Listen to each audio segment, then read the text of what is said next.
whether you're on the East Coast, West Coast, or around the world. This is Coast to Coast Wednesday. How's it going, everybody?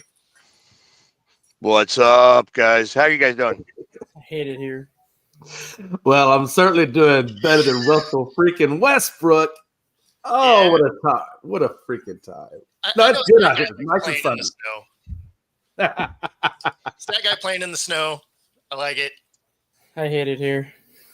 You're getting snow right now, are you? Oh, I hate it here. You know, there's this funny thing called a moving van. I hate doing that more. I hate doing that more. Hey, I tell you what, Stat Guy. In memory of you, when this show is over, I'm gonna out to my front yard where it's a nice, beautiful 85 degrees, and I'm gonna make grass angels while I think about you in the snow. I kind of laughed when you were talking about when you sent the video of baseball in the snow, and and I get it. I understand. That's what happens when you live in Green Bay, Wisconsin. You have a lot of cows and a lot of cheese and a lot of snow. So it's pretty much and a lot of bars. A lot of bars. Well, yeah, because if it's terrible outside, you gotta there was something on Forbes the other day that showed that Wisconsin has more bars than gas stations and grocery stores combined. Look, guy, when I lived in Sheboygan, Wisconsin, there were 3 bars within a 4-minute walk. Yep. A 4-minute walk, I can hit 3 different bars. So we have the state of Wisconsin has 4,930 grocery stores and gas stations combined, but the state of Wisconsin has over 7,000 bars. Nice. Well, shout out to Tick Pick. There we go. Hey, listen, I appreciate that. I'm glad that you were able to use it and it do some good for you guys. Awesome. Man. So I like that Haslam came out and was just burying Deshaun. It was a big swing and a miss. Granted, everybody told him it was going to be a miss anyway, but $230 million for a guy that was going to miss a couple of years was going to be a terrible decision. But just to add a little salt to the wounds, this is what they actually gave up for that guy. And some of it may not matter, but Will Anderson, Tank Dell, Stephon Diggs, like those. No, that's a good haul right there. I mean, Damian Pierce had a good rookie season until he got hurt a second year. Yeah. And Will Anderson Jr. is having a good season out there with Houston, and Tank Dell was up until the point where he messed up his knee, and obviously Stephon Diggs is number 7 in the league in yards. So yeah, they gave up a lot. Now, of course, Diggs that was via a trade and some other things, but okay. But still, right? Like it's it worked out for one team and not so much for the Browns.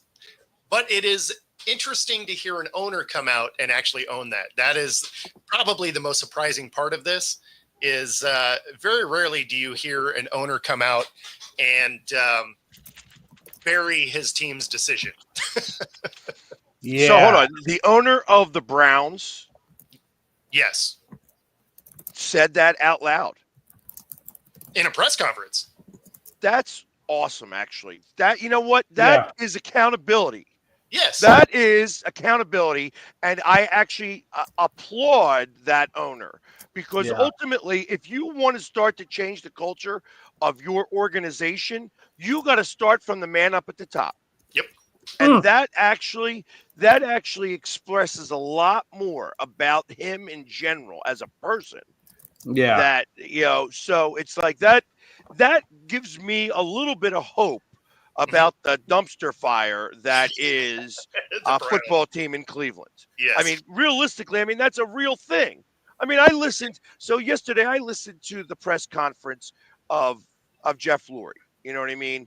And amongst other things, I obviously he talked a little bit about the tush push. He talked a little bit about all the different things that would happen. But realistically, I wanted to hear how he viewed everything that's going on with his organization. Yep. And he actually did what I hoped he would. He stayed in his lane. He's like, I'm the owner. There were things that I give A lot of carte blanche to Howie Roseman. I give a lot of carte blanche to Nick, Sirianni. You know what I mean? And they did amazing, along with everybody else in our organization. They did absolutely amazing. Yep. And we won a world championship. And hopefully we get to do it again. And we learned from, hey, listen, we got caught a little bit, so we had to lose a bunch of pieces. But truth of the matter is, that's what happens when you win world championships. That's right. You know what I mean? Yeah. So it's like next year when we win it again, or hopefully win it again, or get close to winning it again, if everything works out the way we want to be in better position than we were this time around. And it's like, I 100% appreciate all of what he said. Yeah. It's like he didn't step out of bounds. He didn't go like, hey, thank me. I like to thank my brain for being so great on hiring Howie and Nick Sirianni and stuff like that. No, like he did what he was supposed to do, stayed in his lane. And hey, I'm the owner. I do these things and hire smart people. Exactly. I wish Jerry would listen to that kind of stuff and do those kinds of things. I really do. I wish our owner would do that, and I also wish our owner would take the accountability like Cleveland's owner did. So I appreciate those things about too. that. I'm hoping that Bo actually has the clip. I don't. But you know what we're about to talk about now. Let's talk about re-signing our probably our best player on the team. And not talking to his agent. Yeah. This is one of those days, Pags, where it's very difficult. But I am glad that I gave up drinking. But it's very difficult. Well, you gave up drinking on the show. You know what? Hey, I'm gonna be honest with you. There is not enough unsweetened sparkling water that is going to make this conversation feel better. No, but go ahead. Let's dive right in. What the hell? Well, I mean, the truth of the matter is that this is no longer. It's obviously a Cowboys problem, but it's no longer a Dallas problem. I mean, this is going to literally cost him fans. Yeah. This is not only is it going to cost him fans, but like it's becoming apparent that he is unfit to run this organization. Mm-hmm. And I don't like that. I actually want him to look fit. Yeah. I actually want Stephen Jones to go in and say, Dad, it's time to let me take over the team, or somebody else, because I think you're just not there. You may have crossed that threshold. That line in the sand may have just been crossed. Oh, yeah. I'm right there. Trust me. The problem with that is if Steven goes and says that, chances are Jerry's not going to keep him around to take the team and be like, all right, fine, you're fired. Yeah. I don't think so. You can't fire your son. You know what I mean? Not like this. And I tell you, if he was to do that, even with all the billions of dollars he's got, you still have shareholders. You still have people you got to answer to. There would be an absolute revolt. Yes. And I think that, it's possible that line in the sand got crossed yesterday. And I tell you, if I was a Cowboys fan, I'm actually happy to see it, because that line getting crossed over by, I don't know. He's like, what? I'm definitely going to use my agent. There is not going to be any backdoor deals. And in fact, you just kind of pissed off everybody else who may have considered going to the Cowboys for any stretch at this point. Yeah, in fact, let's. Yeah, and that's a very real statement. Unfortunately, it is. When you look at it in retrospect now, or just being Monday morning quarterback in terms of what the Eagles have done in comparison to what the Cowboys have done, because you think about it, in the 90s when Jerry was on his game, going to the Cowboys was a destination. You wanted to go there. You wanted to play there. Now that is like Philadelphia is the spot you almost want to be at, because they obviously treat their people right. They take care of their people. They are making sure that not only are we winning championships, sorry, as my door just blew wide open, Not only are we winning championships, but we are set. Like our offense is going to be the same offense for the next couple of years. Our defense is like the core of our defense is set and ready to go for again another 3 years or so. So why wouldn't you want to be a free agent and say, "Oh, if I'm going to do a show me deal, I want to show everybody what I can do in Philadelphia." Mm-hmm. So we do have that sound bite, so we might as well have fun with this. Agents thinking when you have those direct talks with players, do you think they're like, wait a minute, we don't want that? Yeah, and are you kidding me? That's just not something that you should worry about. You should be worrying about your ability to make it work, and you should be worried about what the player does. Does he have good enough health? Does he have enough skill to do what you're paying him the money for? The agent is not a factor here or something to worry about. And I don't know his name. Oh God. And so my point is that I'm not trying to demean him in any way, but this isn't about an agent. The agent doesn't have one thing to do with what we're doing when we get on the football field against a team. Micah does. To the degree I'm involved, I do. That part's true. People that have something to do with what we do going forward relative to our fans in football are me and the player, not the agent. And I'm not demeaning the agent. I'm just Yes, you are. anybody can do this, and that's talk directly to a player. And frankly, most people that negotiate me will tell you that they were better off than negotiating with anybody, Stephen or anybody involved. So, I mean, Hold last on. time I checked, your agent is the one. Hold on. I just want to stop. I'm going to tell you. This is why I feel like Jerry needs to be relieved of duties, because he doesn't understand what he's saying. At one point, he says, "It's not about. I'm not trying to demean him."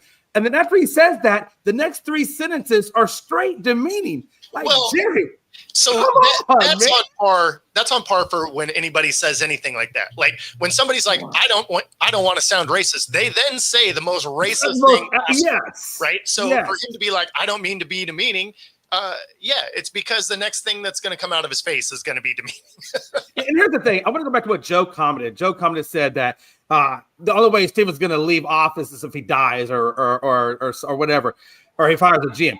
Here's the thing. The only way Jerry Jones is going to leave that office is one of two things happens. Yes, if he dies, or B, if somebody like his son or whoever steps in and declares him mentally incompetent to run the team. Oh man, Maybe you could do it that direction. if I'd have known that this was the direction it was going, I would have made a graphic of him in a straitjacket. Like that would have been great. You know what I'm saying? Like literally. No, seriously. I think Joe is absolutely right. I don't think he will ever step down until he's dead or somebody, I hope it's his son or somebody in the family, declares him mentally incompetent and takes over the team and then starts to do the right things. I honestly think that's what we're living. That's a purgatory that me and Joe and every other Cowboys fan are living with. And it sucks. The thing that doesn't make sense is like he's basically saying that the agent has no input on where a player signs. They pretty much do because they're the ones that ultimately get you what kind of contract. Well, here's the thing with that. Back in the 90s, Jerry was a very owner to player guy. That's how they did it back in the 90s. The problem is we're not in the 90s no more. No. It's 2025, and unless your name is Lamar Jackson, which he does represent his own self, that's not happening no more. And I think Micah is probably one of the first ones to tell Jerry that. Well, and Micah came out on Twitter, X, whatever, and said, like, you're going to have to learn his, paraphrasing, obviously, you're going to have to learn his name because that's who negotiates all my contracts. So, and he's one of the most well-known NFL agents in the NFL. So for Jerry Jones to say that he doesn't know his name is actually more laughable. yeah. right. And like I said, it's or realistically, I mean, let's be for real. He's got to re-sign him, and he's going to be the next guy to be the most the best paid, the Oh, highest for paid sure. non-quarterback player in the NFL. I mean, he's just next in line now. I mean, that's what happens, right? This is why you want to do it early. This is why the Eagles are good at this, because they understand and they get it done early and they set the market, and then everybody else beats it. Mhm. That's exactly what occurs. So I think this is And what happened to Yeah, Jimmy? yeah. You see what happened, Yeah, he though. ran out of town. So Joe, you're not wrong, man. The first guy that ever stood up to Jerry got fired, and that's the thing. Jerry got lucky. He just struck gold in a couple of ways. He struck gold with Jimmy Johnson for one, and he struck gold second in that Herschel Walker trade. But after that, it just. And when he let go of Jimmy, Barry Switzer wasn't bad. Barry Switzer got a new Super Bowl. I mean, he wasn't bad, but I'm saying No, Barry. listen, no, Hold on, but Barry He was inherited for just the most part Jimmy's lineup. All he had to do is just not screw it up, and he did. Yeah, I mean, because he had still the same offensive coordinators and He everything. had everything. Everything remained the same. It was just it was just Jimmy that left. no, exactly. He was gift wrapped to Super Bowl. Yeah, very much so. That being said, sign me up. Whether I built the team or not, the ring is still the ring. Hey, Well, but interestingly enough, when he had to start making some real decisions, they didn't go back. Nope. no, exactly. They haven't even sniffed it since. Right. So, and I kind of suspect that Yeah. they're not anywhere close here. I mean, obviously, you guys got a new quarterback or new coach, and new coordinators and everything. And I think that that's going to be a 2-year debacle. And I think that after that 2-year debacle, you're going to have to deal with it again. And hopefully, Jerry is still alive for that. I want him getting those blood transfusions. I want him getting. I want him. I filter all the blood. Give him extra. Make sure he's alive. Doing all that stuff. I hate y'all, man. Damn it. Yeah, no, it's You're just sucking up my misery packs, and I love it. It's because honestly, if the situation was reversed, I'd be doing the same thing. So I'll be honest with you. I kind of feel bad for you guys. Like it's not. This is like more of a what are we really doing here? Like what is? Listen, it's better. The NFL is better when the Cowboys are good. Because everybody wants to beat them when they're good. When they suck and they're irrelevant, it doesn't matter. Like and I understand. Trust me, I totally get it. I understand how Jay feels to a point, just because ever since the Cubs won the World Series, their owner's kind of going in the same direction that Jerry Jones is. Like their owner's getting cheap. He's not willing to spend the money that he makes to bring in better talent. Like he even said, his goal is to break even every year. You made the second most money in Major League Baseball last year behind the Los Angeles Dodgers, and yet you spent the third fewest amount of money outside of the organization. I mean, in every other business, that's called smart business. But Well, I know, but like when you're running, when you make Jerry's great at running a business. He's just terrible at running a team. Yeah, like some owners they're happy with their one title, and that's it. And then it's just like, well, I got my title. Now my goal is just to make as much profit as I can for as long as I'm going to be here. And I'm not saying that's the mindset that Jerry Jones has, but when you look at how he's been operating the team, especially the last 10, 15 years, you kind of get that sense that he's like, I got my Super Bowl. I'm just here to now get as much profit as I can. And if we make the playoffs, we do. If we don't, we're still going to sell the stadium out and I'm still going to make money. I don't believe if that was the approach. If that was the approach, he would sign these guys early, so he didn't end up throwing more money at the players he was keeping anyway. That's exactly correct. That's exactly correct. I don't. That's why I say I can't necessarily agree with that statement. I think that he absolutely wants to win. He just doesn't know how anymore. Like that's the thing. I think that he is still living in the 80s and 90s. Like it's like it's. I mean, even thinking about the way that they got rid of Tom Landry. You know what I mean? Like that was a big deal. Like the way that they did that, and they did him dirty. I mean, this is somebody who was And I was never a big fan of Tom Landry. I thought that, I mean, for plenty of reasons, I never liked him because I thought he was an asshole. But that's beside the point. Well, a lot of He the good was were a assholes. Hall of Fame coach. Yeah. He was a Hall of Fame coach who Yep. did things, Yeah. who was great in this league for a long time. Mhm. So you got to respect the history. And he did him dirty. Straight out did him dirty. Yeah. Oh, he did. Absolutely. Yeah, and that's one of the things I didn't like either because he was such an iconic coach. I mean, when I became a Cowboys fan, he was the coach, and we all looked up to him. He was the guy in the fedora, and we all loved it. I'd say, but a lot of the great coaches are kind of assholes. Bob Knight was an asshole. Jerry, what's the other one was an asshole? The guy out there in, I mean, Belichick while he was there. Yeah. who am I thinking of? Damn it. Oh, that wheel. Paul Bear Bryant was an asshole. Junction Boy. Ever since the Junction Boy days in there, I mean, he was kind of an asshole. I mean, I hear, although he was amazingly influential, I hear that Vince Lombardi Oh yeah. was a douche. He was a straight out douchebag. Like Yeah. you couldn't talk to him. And he, like I said, he spoke like you hear him all the time. Like it was just like it, and he would, from what I was told, like he would make those statements that would have nothing to do with anything that you were talking about half the time. Like he liked to talk in those,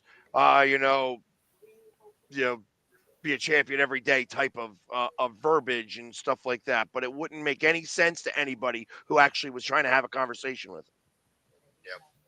Yeah, very much so. So Yeah. I mean, and that's just the state we're living in. And, like I said, you could pick your team. You just can't pick your owner. And when I picked my team, Jerry wasn't the owner. It just is what it is. And then, and I really thought we were off to a good start. When we got those 3 Super Bowls and Jimmy was there and then Jimmy left, we had Barry, we still had Troy. I said, we're going to be all right. No. 30 years later, I'm like, damn. Yeah.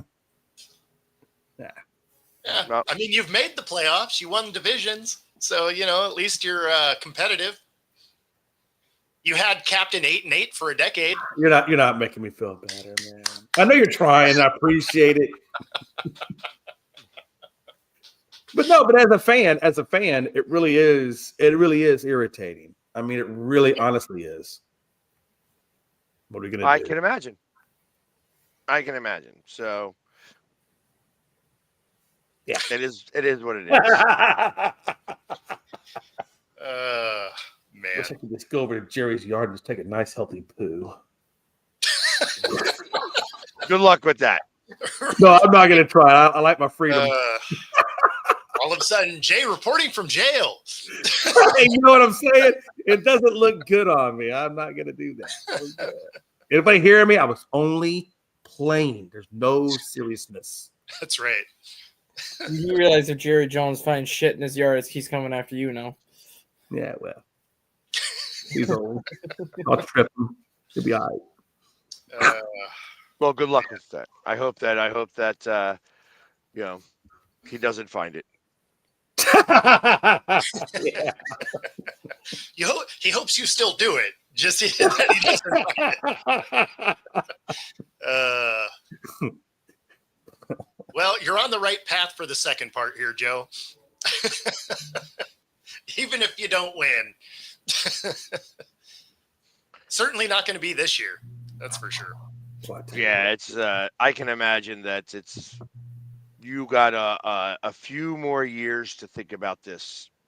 Think about what your ownership is like, and I you know what? It makes me wonder. Like, at what point are they going to be done with it? Like, just how do you get done with them? Like, it's just like, I'm done with the Cowboys. I'm going to start becoming a Texans fan, or like it's. Eventually, there are going to be some people that feel that way. Well, I mean, Trust me.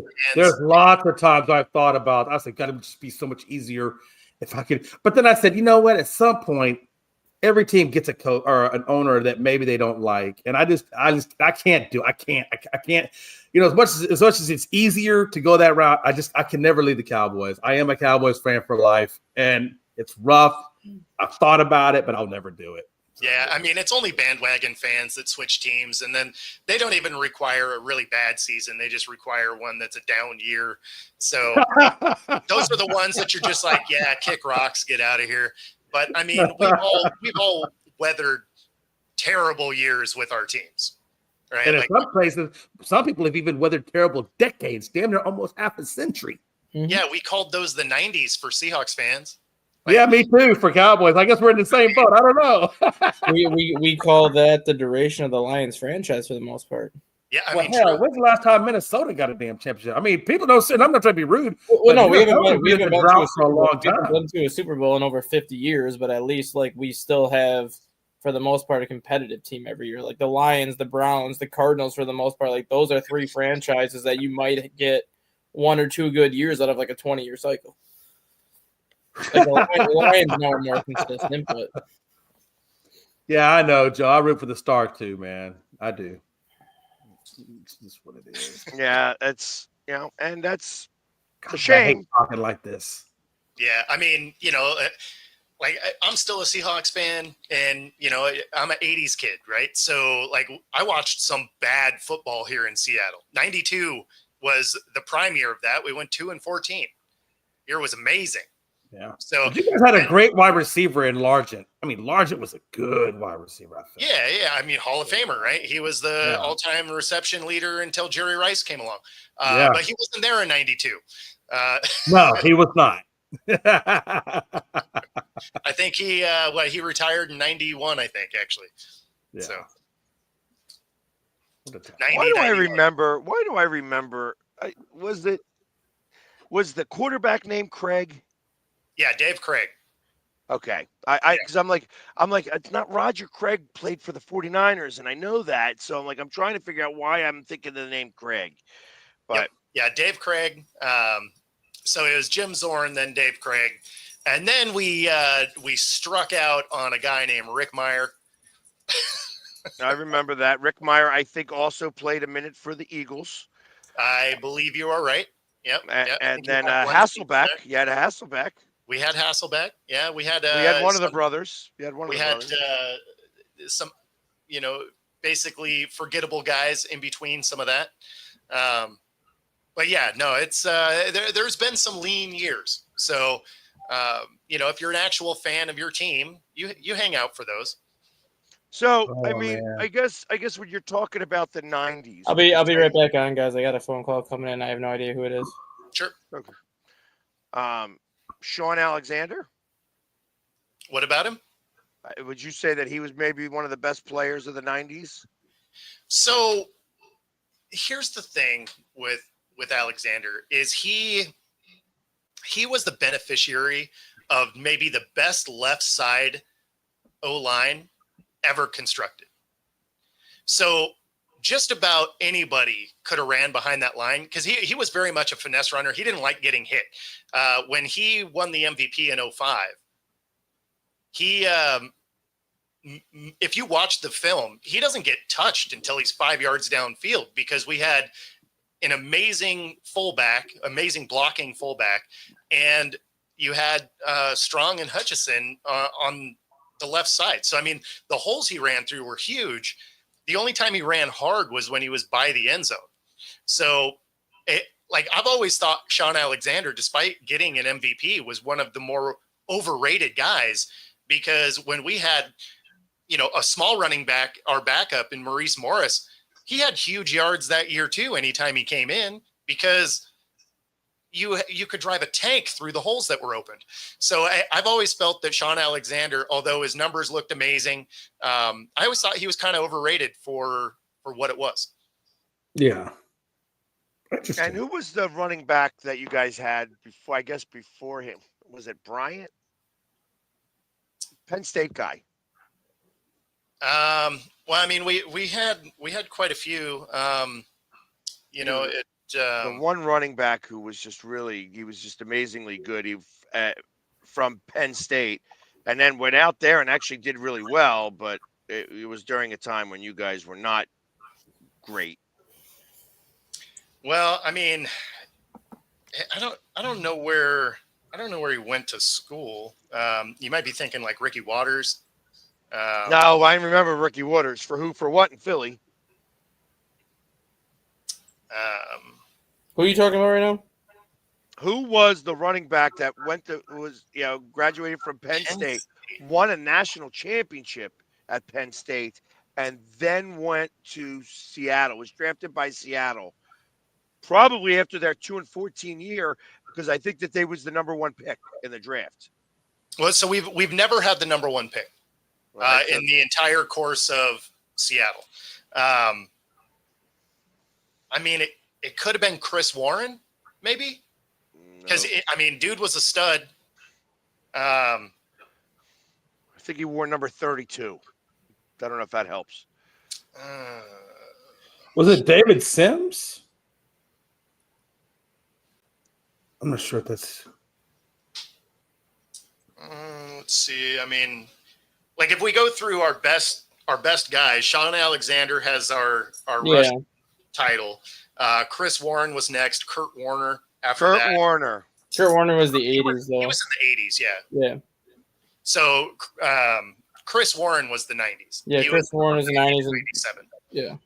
So yeah, I knew he had a name that sounded like another player. So it's why I say when I think Kurt Warren, Bryant for some reason. I was thinking Kelvin Bryant, but Kelvin Bryant, I think it was one of them. Yeah. Not, but yeah, no, 90s for Seahawk fans were thin. They were thin. Yeah, Joe, and the Houston Oilers. I liked the Houston Oilers.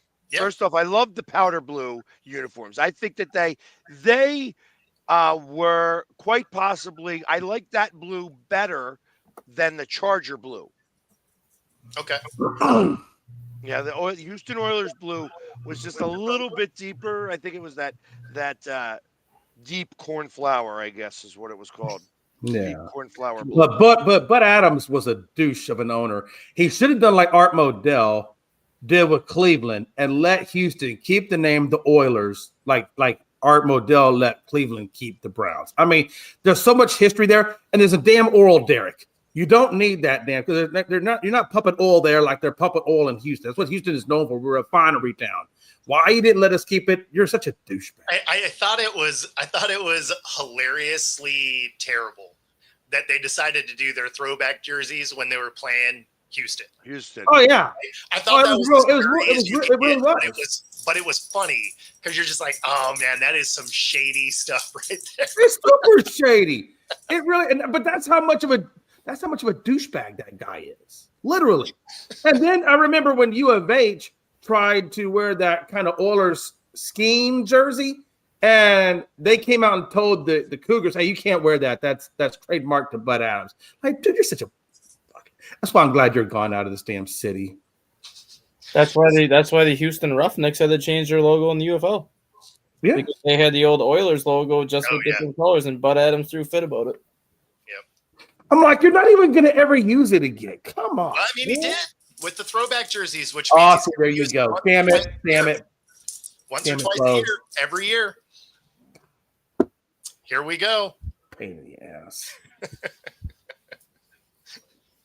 And speaking of douchebags, New York Yankees are in the headlines again. First it was torpedo bats. Now they have special gloves. I love that. That is hilarious. That is freaking hilarious. It says that they can track down fly balls easier with these gloves. I mean, if that was an actual glove, could you imagine the weight that thing would be carry? so heavy. And you probably break a wrist just trying to catch a damn fly ball. The best part about it is it's got stickum inside the glove. Stick them inside but no, seriously though. Hey, look, the Yankees struck out 12 times on the last game. So, like you said earlier, to your point, Bo, really? We're talking about torpedo bats? It doesn't make you hit the ball more, right? Like you still got to be able to find the ball. Yeah. Again. So yeah, no, strikeouts they had last night, man. I had to make fun of the situation because it's stupid. No, I like it. I think everybody appreciates it. 12 times. 12. So another thing in football news is you got Peter Schrager leaving NFL Network for ESPN, right? Doesn't And surprise people me. are making a big deal about it for some reason. But the thing I find funny is ESPN is looking to buy NFL Network. Yeah, it doesn't Right? surprise me at So all. if you have two companies that are going to merge, what happens when that happens? And anywhere in the world, You probably get a few let goes or transfers. certainly from the acquired team, right? The Sure. acquired team loses people. So if you're smart, you can get ahead of that situation. You get your contract worked out before you acquire the other team or the other company. And when people are getting let go, it's like, well, I'm part of the parent company. My job is kind of locked in. People are freaking out like, oh, where's the loyalty? He's been there for 10 years. It's like, well, Yeah, business is business. The Come loyalty's on. not going to matter. The loyalty's not going to matter. if ESPN Business buys is that business, man. Well, yeah, the loyalty's not going to matter if they get bought out by ESPN because ESPN's going to be like, well, I don't want him on the show and I don't want this person on yeah, the show. that's exactly And right. I'm not trying to quote 50 Cent's Get Rich or Die Trying, but show no love. Rule number 6, show no love. Love will get you killed. Yeah, I mean, it'll get you unemployed anyways. So yeah, I mean, Now it was that- funny though, because I mean, people are making a big deal about it, but it's smart. Like you're just getting ahead of an acquisition that is likely going to happen, and even if it doesn't, you have your next contract. Like you're gainfully employed. So in either scenario, it's not a bad situation. It's another one of those. Like I don't know why people are freaking out about something that doesn't matter. Yeah. Real quick, I want to go back super quick to baseball. I want to ask you guys about Devers. He signed that huge contract.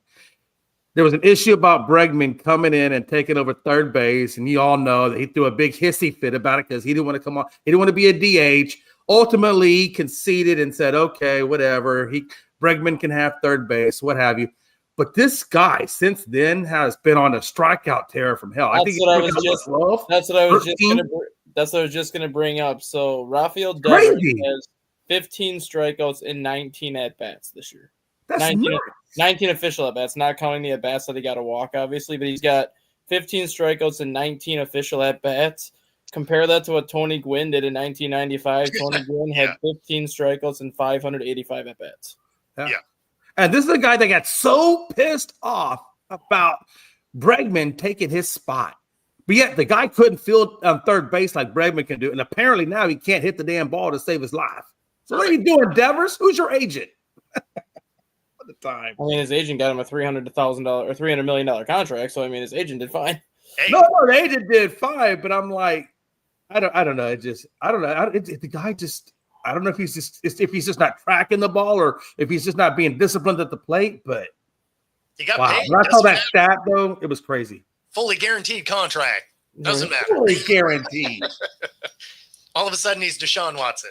He's just like, I don't have to be good because now. Let me ask you this. So, since you're talking about fully guaranteed contracts, obviously we just had the owner come out and say, "Yeah, I shouldn't have gave him all that money. We struck out." Now Devers has got all this, fully guaranteed, whatever. Now he's not looking too good. Do you think that could spoil the fully guaranteed for other athletes, or do you think it's just, hey, it's a few incidents, not a big deal? Well, I mean, in baseball, that's the contract. Like they, Okay. I didn't know they were. I didn't know they were all fully baseball guaranteed. contracts are by and large mostly fully guaranteed. Okay. Like, Okay. there's usually some incentive type stuff in there, like if you win awards, stuff like that. But Right. but the bulk of their contracts are fully guaranteed. Okay. I didn't know they were fully guaranteed. Okay. Yeah, no, that's really a football thing. Oh shit! About to say we're about to lose something. God, you're killing me here.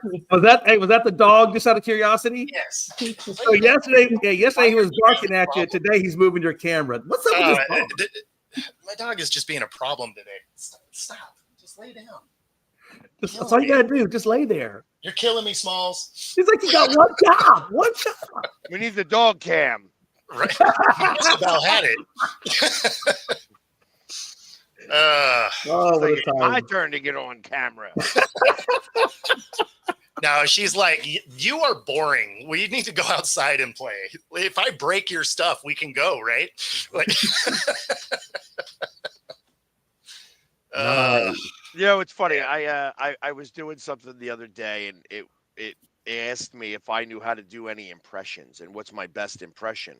I'm like, I don't even do a dog impression right. Like I have nobody I do impressions of. I can't even do a dog right. Like woof, woof, woof, woof, woof.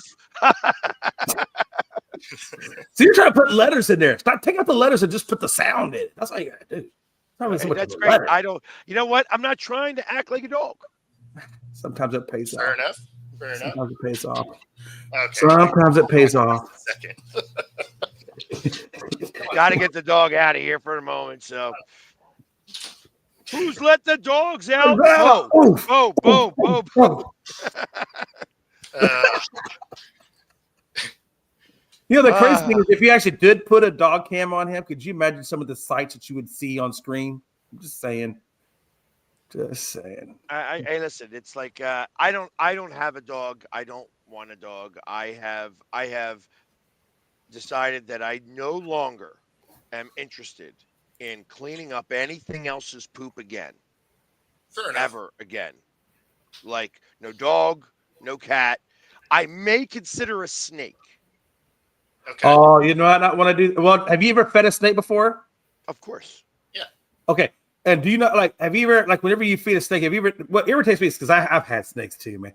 And whenever you try, sometimes you try to feed them and they don't want to take the snake for like a hot minute. And then you start wasting money on snakes because rats are expensive, man. I don't know if y'all price rats, but some things are freaking, no, when you got to feed a snake, because that's the thing. When you give a snake a dead, if you give them a pet store, they always give them dead mice. You can never give a rat, or you can never give a snake a live rat when it's had dead mice. It just won't happen. So, and it's vice versa. If you do live, you can never give it a dead. Yeah. And So rats are I had expensive. I had a snake for a little while, and actually, it was like one of those ones that I inherited with, Okay. with the girlfriend, and then we had kids together, so it was like part of that. And I was the one that fed the snake, and the snake on occasion would, think of my thumb as a mouse, but it was live, always live mice that it did, and we would wait for like every 30 days, and sometimes it'd be like 37 days where the snake was hungry. I could always tell the snake was hungry because if I just put my hand up there, he thought my thumb was a mouse. So It's interesting because when we were feeding mine, it was once a week. But I think you're right. When you get to us, and that's why I'm curious to see what the age of your snake was or the size of your snake was. Because I know when they get longer in the tooth, you're right. It's much longer period, but it's also a much bigger rat when you're feeding them. Trust me. But I'm curious. I will tell you, when you fed your snake, did you use tongs or did you use your hand? I used my hands. I would put the mice in there, and on occasion the snake. Now, I mean, this wasn't a venomous snake. I mean, You have been bit, yes. it bit me, and it's like it wasn't like it got fangs that would stick in my hand. It bite me and then would retract because it realizes, hey, this is not a mouse. This is something bigger than that. And then it would eat the mice, and then it would stop. Trying to eat my hand. Yeah, if it had huge fangs, he'd probably feed it with tongs. Yeah, exactly. I would just tell you, I've been If bit it had too by big fangs, I'm like opening up a small little doorway to drop the mice in there for it. You know what I mean? Oh my gosh. Yes. Yes. Feeding snakes is interesting. Especially the first time I got bit. I was like, you son of a bitch. That thing hurt. Yeah, that thing hurt. Well, that Anyway. show took a weird turn there, but It did take a weird turn. I apologize. Well, in all true fairness, though, it was Pags that did it this time, not me. He was talking about snakes and animals and stuff. And Well, I'm just talking about cleaning up poop. I just followed the leader. You ever played that game? I just followed the leader. Okay, so You actually technically started it by saying you were going to poop on Jerry Jones' lawn. that's what I was So going then to say. Paige followed see, there you. you go. Pat, I don't like him. Can we get him up? I don't like him. Of course, I'm just playing. Don't nobody. So here's something that I saw that I thought was a little ridiculous. Yeah. There is a team, this whole, hey, we're going to change our logo for 5 games in minor league baseball to try to do whatever. And this team is calling themselves the Lizzies. I guess there's a girl named Lizzie. Is there a girl named Lizzie who's done some interviews about baseball or whatever? I have Probably. no idea. That's a terrible name, Lane. Right? It's just Well, terrible. I have to look this up because I have no idea what we're talking about. Well, look it up. It's there is. I saw it on Instagram today that this one team, I think it might be from in the Pittsburgh area. It's Lizzie Arlington, who is believed to be the first woman to play on a men's professional baseball team. Ah, okay. All right. Ah, they went historic on it. Okay. Okay. Paying Like a tribute. dumb name, but at least there's something. At Mm-hmm. least there's something to it. It's weird.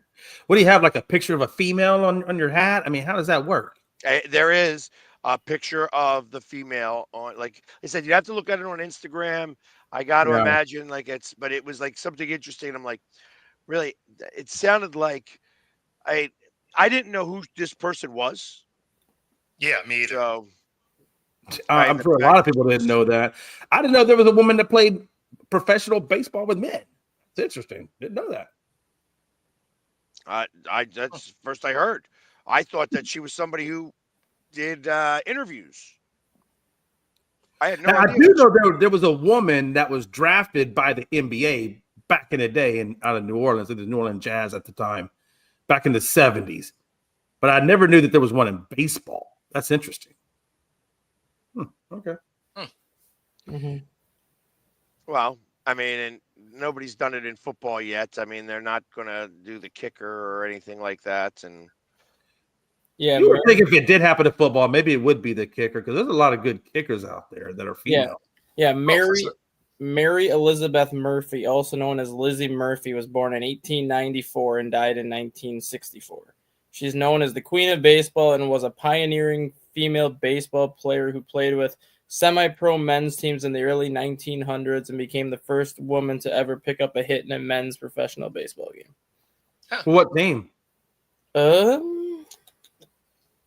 Just out of curiosity. I'm gonna see. Yeah, I don't know if it has a team. Oh, she played for the Philadelphia Reserves and the minor league Reading Coal Heavers. So somewhere in Pennsylvania. So see, well, Reading is Pennsylvania. in Pennsylvania, and Yeah. so is Philly, by the way. Yeah. Reading This Coal. is your hometown, Pags. I expect more from the Philly sports guy. The coal heavers. I'm just letting you know, Philly is in Pennsylvania. And you can tell the coal heavers. So the coal heavers, I mean, that's actually a real thing. That's how they would heave the coal to the area where they would, because you got to get it from the street, and they would heave it to where they would drop it into the house. Oh, So that's interesting. So the Reading Fighting Phillies are the ones that are going to be called the Reading Lizzies for 5 There you games. go. Okay. I mean, again, there's history behind it, so I mean, I'm not mad at it. It's weird, but not mad at it. I think that was it, though. It didn't say Reading. I thought it was a Pittsburgh team, but it may have been. I guess maybe that's what they thought, that Reading's out by Pittsburgh, which it's not. It's about 2 hours away from here. I used to hitchhike from where I live now to Reading on a consistent basis. Reading is known for a couple of things. Specifically, if you ever go to Reading, Pennsylvania, on top of a mountain, they have this nice, very well lit pagoda. And it's kind of cool to see that pagoda up close and personal. We used to go there and drink. I'm just imagining a picture of you on the side of the road actually hitchhiking. That's pretty amazing. Well, I would hitchhike. I would hitchhike from, like I said, from where I live, 45 minutes away to my buddy's house. And then he had a car and he would drive up to Reading. So it would be like a 4-hour endeavor. But I used to hitchhike all the time. Like that's one of those things that went away with like 96, like 95, 96. No more hitchhiking because of people getting killed. Well, I was going to say, Yeah, I'd be nervous getting somebody's car if I didn't know it him. used to be safe enough to do, and then people started ending up on the side of the highway. Yeah, which is a bummer because it used to be a cool way to get around, cool way to meet people and stuff like that. Mhm. And then it's now it's not. Wait, it's like what they're for a free Uber. It's all good. Almost. Yeah. I mean, that's kind of what it was. It was a free Uber. It was because, listen, people would pull over to the side of the road. That was the other thing. Certain people would pull over to the side of the road and then an accident would be caused because of it and stuff like that. So there were lots of reasons on why it's been banned now. You can't do it anymore. I think that it's even if you get caught hitchhiking, it is in the state of Pennsylvania. I think it's $1,000 fine. Oh, okay. Dang. Yeah, I mean, I remember, like, the signs aren't there anymore, but I remember on our highways we had sections where it said no hitchhiking beyond this point. See, if somebody if they tried to give me a ticket, I'd tell the officer, look, I was just pressing my Arthur Fonzarelli impersonation. Am I doing a good job? Hey, that's what I would do. Yeah, I feel like $1,000 fine, I'm figuring something out. if you do that, like they probably just find a different way to throw you in the back of their car. They're gonna be like, "Aren't you the guy that pooped on Jerry Jones's lawn?" In the spirit of weird minor league team names, the Wisconsin Timber Rattlers are changing their name for their season opener on Friday because the weather is supposed to be like 40 degrees with snow showers. So on Friday, they will be known as the Fox Cities Frozen Pizzas. I mean, what is happening right now? Like, I don't know. I mean, this is crazy, weird stuff. I don't know what. Well, that's what I mean. They're trying. I understand. Wisconsin is the frozen pizza capital of the world, so they're using that as basically a marketing strategy to promote frozen pizzas, basically. Oh, I mean, that makes sense. I would imagine Totino's comes from there. Another thing I don't want to do. I mean, I understand why minor league baseball is trying to play this game with, hey, we're going to change our name for 5 games a year so that we can try to expand our base to be. And it's for 2026 and beyond, basically, because if baseball ends up going into a lockout, minor league can still continue as normal because they don't follow the same Major League Baseball guidelines. So if you promote new team names now to broaden your market, to broaden viewership, once you become the focal point of baseball for that year, you're going to end up maybe getting more people to come to your games because you're doing a better job of promoting it. Well, I mean, you have to start early if there's going to be a strike to get people to actually go to those games. I'm surprised that somebody's not putting together like the 4A. Like you got AAA. This would be like the quad A league right now. You could sign guys for there's going to be 12 teams that are going to be able to have like 30 players per team and be able to have sign guys for like millions of dollars and stuff like that. That actually is the talk right now with some of the independent leagues. Because that's what I would do. Because some of the independent leagues, when we've had like the Frontier League commissioner was on with us, and then we had the Chicago Dogs manager, how they have like a lot of former Major League Baseball players that are just trying to latch on one more time to make an impression to sign. They're hoping that in 2026 that they can get to a point where there's 42 independent league teams. So even if you take 14 of those 42, which is 33% of the league, they're hoping they can get to a point where you have all these Major League Baseball free agents who are going to be free agents at the year that the lockout's about to start. So like let's just say you have a pool of 250 Major League players who are free agents, but they can't sign because the lockout's going on. They're hoping they can get a lot of those 250 players to go to these 14 teams for that 1 year, just so these players can stay in shape, just so they can keep doing baseball activities as opposed to sitting out a year. And the goal is to use the 14 most popular markets in all 4 of the major independent leagues. So you're looking at like Charlotte, some of the Texas teams, some of the East Coast teams, just like the 14 most popular markets are where they're looking to go. Okay. Yeah. We'll keep you up to date on that. That would make. It would make sense though to do something like that because like these leagues have the freedom to do what they want if baseball gets locked out. They can ultimately do what they want to control the baseball market for a year. Well, I mean, we'll see how it shakes out for sure. I mean, you would think that baseball learned something from the last time they had a lockout, but maybe not. Maybe not. Maybe they have to relive that disaster. But on the plus side, we might get some jacked up steroid users again that would be amazing, right? So you got some torpedo bats and some arms the size of tree trunks. Let's destroy buildings across the street. Let's make this happen. Exactly. Hey, real quick, I know we only got a few minutes left, but I did want to touch on the NBA side real quick, and I was more so on the Steph Curry. Last night he scored over 50. He had 10 and 8. had a monster night. Looked like the Steph Curry, that way back when Klay Thompson and all those guys were doing what they were doing. Now, Jimmy Butler's gotten there, and I really feel like Jimmy has that man has resurrected Steph Curry, Draymond, and this team. And I mean, if you look at now, the Memphis Grizzlies are actually now on the tumble side of it. By the way, John Morant, why are you still doing the finger guns to the bench is incredible to me. But apparently that's still a thing that he's doing. But now Memphis has gone down. I think they're sitting at 6. I think Golden State's either 5 or 4, somewhere in that neighborhood.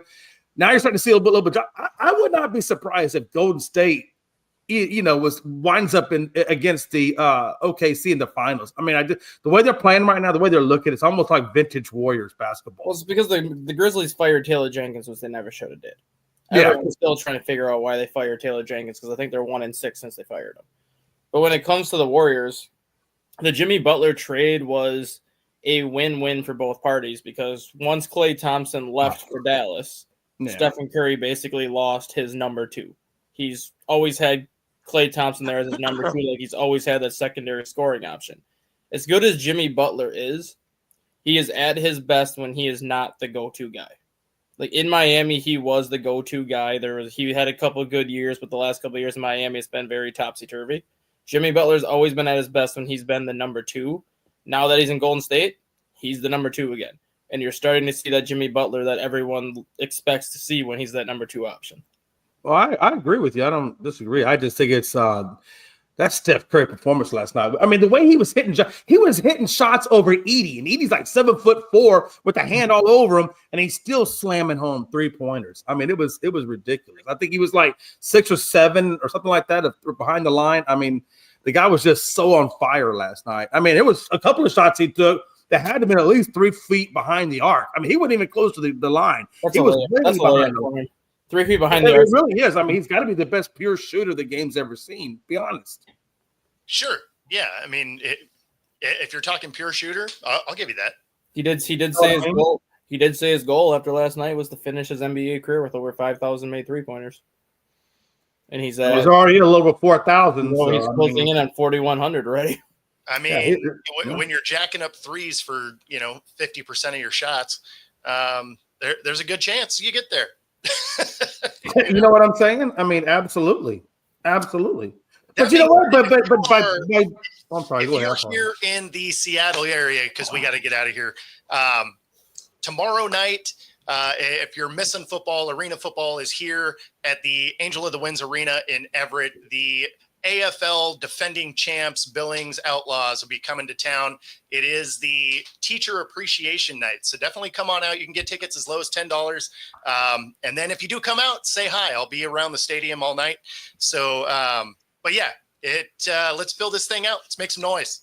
Other than that, we got to get out of here at the top of the hour. If you're on YouTube, be sure to like and subscribe. Helps us bring our content to you. If you're watching on Roku, stay tuned for the next hour. Otherwise, we will see you all tomorrow. Take it easy, everyone. Go teacher. Friday. Yep.